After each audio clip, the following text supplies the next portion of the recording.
বাবা মেয়ে হাত ধরা ভিডিওটা দেখে বারবার মনে পড়ে যাচ্ছে নিজের কথা।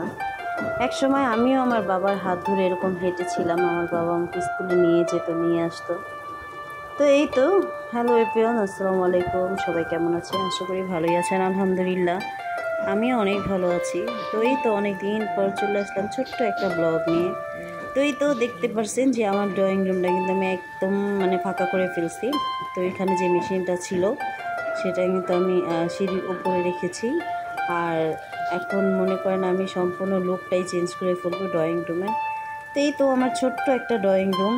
তো যতটুকু পেরেছি আমি আমার নিজের মতো করার চেষ্টা করছি। তো ওইখানে আমি একটা বেড রেখেছি, একদম সিঙ্গেল বেড, যেখানে একজন মানুষ ঘুমাতে পারবে আর কি। তার পাশে একটা এনেছি টেবিল। তো ওই টেবিলটা মূলত খাবার কিনা জানি না, বাট ভালো লাগলো নিজের কাছে, এর জন্য এনেছি। তারপর এই তো দেখতে পারতেছেন টেবিলের যে অল ক্লথটা আছে সেটা আমি একটু পর চেঞ্জ করে ফেলবো। তো আমি একটা রানার বানিয়েছিলাম। আলহামদুলিল্লাহ আমি কিন্তু বেশিরভাগ নিজের কাজ, মেশিনের টুকিটাকি, ঘরে যা আছে টুকিটাকি নিজেই কিন্তু করি। তো এই তো যাই হোক, তো আপনাদের এক নজরে দেখিয়ে দিলাম ড্রয়িং রুমটা কেমন হয়েছে। সবাই কিন্তু কমেন্টে জানাবেন। আর আমার ভিডিও যদি আপনাদের ভালো লাগে প্লিজ আমার চ্যানেলটা সাবস্ক্রাইব করবেন এবং আমার পাশেই থাকবেন। কন্টিনিউ হয়তো বা ভিডিও দিতে পারি না, কিন্তু ইনশাল্লাহ চেষ্টা করব দেওয়ার জন্য। তো এই তো এখানে সকালে নাস্তা রুটি আর আমার মেয়ের জন্য নুডলস রান্না করে নিয়েছিলাম। আর এই তো দেখতে পারতেছেন আমি কিন্তু অনক্লাথটা একদম চেঞ্জ করে ফেলছি। আর এই তো আমার অ্যাকোয়ারিয়ামটার এই যে আপনারা ছোট্ট যে বক্সটা দেখতে পাচ্ছেন, এই যে এটা কিন্তু আমি সম্পূর্ণ নিজে তৈরি করেছি। আমার ঘরে কতগুলো বোর্ড ছিল, তো এইগুলো দিয়ে আর কি মোটামুটি কমপ্লিট করছি। পরে দেখলাম না আসলে দেয়ালে লাগানোর পর ভালোই লাগতেছে, খারাপ লাগতেছে না। তো ছোটোখাটো ওই হিসাবে আমার ড্রয়িং রুমটা আমার কাছে ভালোই লাগে আর কি, মাশাল্লাহ। তো এই তো তারপর এগুলো সব ঠিকঠাক করে চলে গেলাম আমার মেয়ের স্কুলে।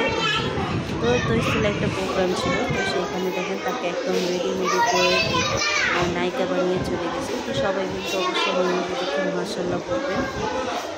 আর প্রতিদিন আসলে ভিডিও কন্টিনিউ করতে পারতেছি না, কী বলবো, আসলে নিজের কাছে খুবই খারাপ লাগে। তারপর চেষ্টা করবো দেওয়ার জন্য। আপনারা অবশ্যই আমাকে সাপোর্ট করবেন, আমার পাশে থাকবেন। আর অবশ্যই মনে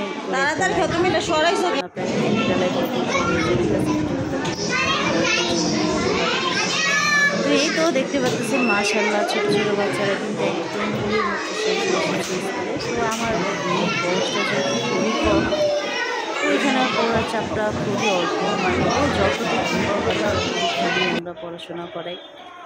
আর এই তো দেখতে দেখতে ভিডিও শেষ পর্যায়ে চলে আসছি। এখানে যে তার বাবার সে কি গাড়ি নিয়ে দেখেন কি দুষ্টিমি করতেছে। তো ইনশাল্লাহ আমি আমার ঘরটাকে আরও নতুনভাবে সাজানোর চেষ্টা করতেছি। সবাই আমার জন্য দোয়া করবেন, আমার এই ছোট্ট পরিবারের জন্য দোয়া করবেন, আমার মেয়ের জন্য দোয়া করবেন, আমিও সবার জন্য দোয়া করি। তো এই তো সবাই কিন্তু অবশ্যই আমার চ্যানেলটা সাবস্ক্রাইব করবেন, আমার পাশে থাকবেন, একদম ভুলবেন না চ্যানেলটা সাবস্ক্রাইব করবেন এবং ভিডিওগুলো দেখতে। আসসালামু আলাইকুম।